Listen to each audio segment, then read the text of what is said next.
Hello, হ্যাঁ মামা বলো। আচ্ছা আচ্ছা, চিৎকার করছো কেন? আমি কি কালা নাকি? আসতে। হ্যালো, হ্যাঁ বুলটি। হাতে একটা ফেরিওয়ালা আইছে, দিয়ে বলি হাতে বেচারা আইছে রোদে গরমে, দিয়ে ওকে দুটি মাংস ভাত দিচ্ছি। হ্যাঁ ঠিক আছে, দাঁড়া তোকে একটু পরে আবার ফোনটা। আচ্ছা লে রাখ, তুই করবি। লে লে, ঠিক। হ্যাঁ বলুন বলুন, কি বলছেন?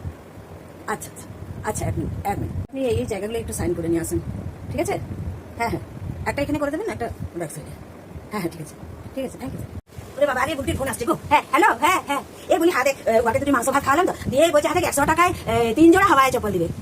বলি তোর বাবার জন্য নেবো। আর বাবা আমি আজকে কথা বলতে লাগি জানোস তো। বলছে হাতে 100 টাকায় 3 জোড়া দিচ্ছে, তাহলে 10 নম্বরটাই নিয়ে নিবো নাকি? একই দাম তো। হ্যাঁ কি বলছো? নিয়ে নিবো? এ বাবা 100 টাকায় 3 জোড়া দিচ্ছে, তো 7 নম্বরটা কেন নিবো? 10 নম্বরটা নিয়ে নিচ্ছি। হ্যাঁ কি শুনতে পাই না? কে জানে বাবা কেটে দিল নাকি? বলটি, এই বলটি। আর বাবা তেমনি এই হয়েছে ঝিওগুলো অসাধ্যা, গাদা গাদা পয়সা নিচ্ছে আর কথা বলাতে যায় নাই। গেল যা। হ্যালো, বলি কেটে গেল। এত টাকা দিয়ে ভরাস কি করতে? কথা বলতে পাই না তো, বলি কি করবো? নুবো? কি বলছু? হ্যাঁ মা বলো। বাবা মাংস ভাত খাওয়ানো হয়ে গেছে। আচ্ছা বলো, দেখো যদি ভালো হয়। কি তুমি পাগল নাকি? বাবার পায়ে নম্বর 7, 10 নম্বরের জুতো নিয়ে তুমি কি করবে? আরে 100 টাকা 3টে পাওয়া যাচ্ছে বলে তুমি 10, 12, 14, 15 যত নম্বরের জুতো বাবাকে গলায় করে ঘুরবে চপ্পলগুলো? মাথা খারাপ করে মহিলা। আমার এখন অফিসে তুমি যা পারে করো, দেখো বুঝতে পারো না।